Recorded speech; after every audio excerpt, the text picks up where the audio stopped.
lan moo taxoon nga arrêté Walf temps boobu. Walf problème bi moom ñëpp yëgoon nañ ko dama amoon problème ak Sidi Lamine Niass bon amuñu woon sax problème mun na am dafa amoon problème ak sama supérieur yónni ma Italie ma war a dem embarquer avion mu ne ma bu mu dem parce que amoon na problème ak sama supérieur. kon sa supérieur. Souleymane Niang bi ma demee Italie ba yegg ba may dem ba war embarquer ñu woo ma ne ma Sidi nee na bul dem ma ne ko Sidi yónniwu ma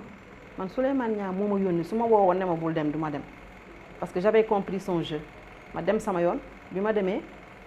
woote pour envoyer ñu ne ma Sidi nee na bul envoyer man leen ah bon amul problème. ñu may woo reportage nga doon def foofu. sénégalais yi nekk foofu ñoo ma gis may liggéey ci rajo Walfadjri yore le desk culture di ci liggéey bu rafet parce que nit ñee ko wax man waxuma ko ñu yónnee papier ne ma dañu invité Walfadjri ci seen semaine culturelle mais de préférence Binta Diallo lettre bi sama directeur ñoo jox ma ko ne ma tu te prépares pour y aller où est le problème ñoom ñooy jël en charge lépp xanaa nag yenn yi kay defe naa ne j'ai pas commis un délit ci laa demee problème yi fa la jóge bi ma demee ñu ne ma Sidi mer na parce que nee na la bul dem nga dem toogal Italie bul ñëw man dew ma pour immigration nee na bu ma envoyé du ma envoyé damay toog fii rek sama heure ñibbi jot ñibbi ma ñibbisi bi ma ñëwee ñibbisi envoyé wu ma de ñëpp di envoyé man envoyé wu ma ñibbisi le premier jour comme nee nañ ma Sidi nee na boo ñëwee da lay dàq ma ñëw le lendemain ma ñëw ci rajo bi ñu def seen réunion de rédaction ne ma dangay dem reportage man leen daw ma reportage damay ñëw jël sama lettre de licenciement ba moom fi indi di dinañ si daf may dàq na ma ko jox ma toogee benn nit moo ñëw yéeg na ma am koo xam ne xaw ma ko sax ci groupe bi ne ma am Sidi nee na dàq na la ñoom ñëpp ñu daw si les patrons ku ci nekk di naan ma on va voir ça après man leen. sa supérieur lan la wax ban rôle la si joué moom mi la yónni woon. ñoom ñëpp pratiquement kenn joué aussi woon benn rôle comme les carottes étaient déjà cuites ñii jóg naan non dinañ ci wax après man leen yónniwuma kenn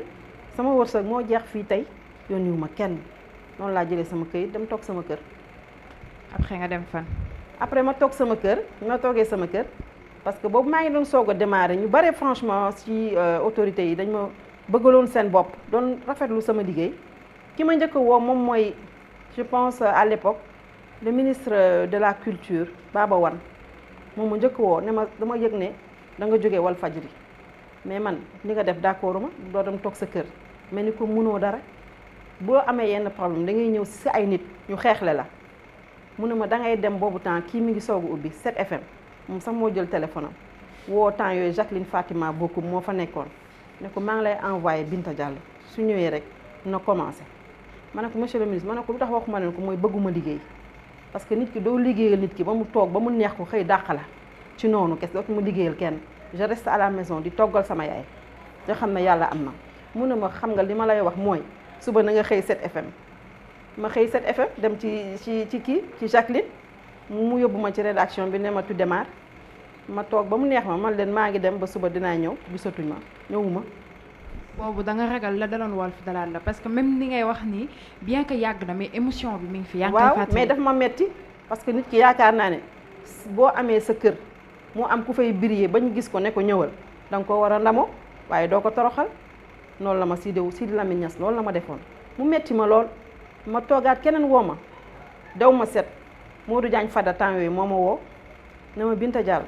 ñun nanguwuñu yow ngay toog parce que boobaa da ngay mbay ndam Sidi Lamine Niass day mel ni yow li nga jàng mënoo ko wax ma fan nga bëgg a dem ma ne ko bëgg maa dem fenn bëgg ma faa dem damay toog sama kër di togg ko yàq sama yaay du ma dóor du ma sànni ci mbedd mi noonu daal mu daal di insister ne ma boobu temps am na beneen rajo bu ubbi woon Envie FM mu ne ma Envie FM man maay le ministre de l'environnement je pense à l'époque wool Mame Less Camara nga dem nga commencé justement ma ñibbi si ma ne ko dinaa woo Mame Less ma ñibbi sama kër woowu ma Mame Less Camara ma dem te 2 jours après Mame Less Camara si boppam moo ma woo ne ma dafa am rajo Manoré FM dañu soxla ki koy diriger xaw ma dafa bëgg nga ñëw liggéey ak moom parce que c'est une rajo des femmes te nee na daal estimé na la ma ne ko amul benn problème na ma woo mu woo ma ñu waxtaan affaire yooyu mu ne ma nañ fi jaar ma ne ko dinaa fa jaar jaaruma fa. après nga décidé arrêté. dama bëggoon arrêté bëgguma woon kenn jàppale ma dama amoon déception te man su ma amee déception c'est comme ça je lâche tout man loolu mooy sama problème man bëgguma déception daal bëgguma ku may décevoir ma toogaat maam lees woowaat ma ne ma mais Binta xam naa ba bu Fada woo na ko ne ko ndax Binta woo na la mu ne ko man maa woo Binta pour wax ko mu dem Manoore mu woowaat ma ne ma mais Binta man sa professeur la man maa la jàngal dama yàgg estimer sa liggéey su ma ubbee rajo nekk fi ñu wax ñëw fi ma ne ko dinaa ñëw noonu laa demee commencé Envie FM toog fa nag ak Mame Less Camara muy nit ku gore kooku mën naa retenir si moom vertu yoo xamante ne ak muñ ak jom yu ma am lu ma am as néew ci man ci moom laa ko jëlee parce que dama doon traversé si sama sëy lu metti damay toog du ma liggéey dama ko woo téléphone ne ko Mame Less mun naa ma ne ko fekk ñi fa nekkoon dañ ma daan jaxase ak moom naan ko Binta Diallo heure bu ko neexee ñëw su ko neexee du ñëw da nga koy sanctionné mais moom dama daan toog parce que dafa nekk koo xam ne daf ma mës a estimé ma woo ko ma ne ko Mame Less mun naa ma ne ko su ma ñëwul liggéey si nag ma sanctionné parce que liggéey jàmbur laa yor aw ma droit di tardé wala ma bañ a ñëw te duma ko justifier mu ne ma Binta duma la sanctionné parce que xam naa li ngay dund soo mënee ñëw nga ñëw soo mënul ñëw nga bul ñëw loolu ku la ko wax def naa defal na la lépp fekk am na instant boobu Mamadou Ibra Kane nekk mi ngi woon RMD xaw ma RMD la xaw ma rajo municipal mu woo ma téléphone na ma Binta dañu war a ubbi dama war a diriger RMD na nga ñëw liggéey ak man boobu maa ngi fële Envie FM munu ma bañ nangu Mamadou parce que Mamadou Ibra Kane mun naa ne wax li ma xam yëpp moo ma ko jàngal bokk na ci ñi ma jàngal bokk na ci samay idole ci journalisme bi ma woowee demuma ko wuy ji bi RFM ubbee woo na ma demuma parce que li ma Mame Less ji moo tax ma ne du ma dem fenn fii laay toog te dem faa toog ba rajo bi tëj may soog a intégré RFM loolu moo ma indi fii RFM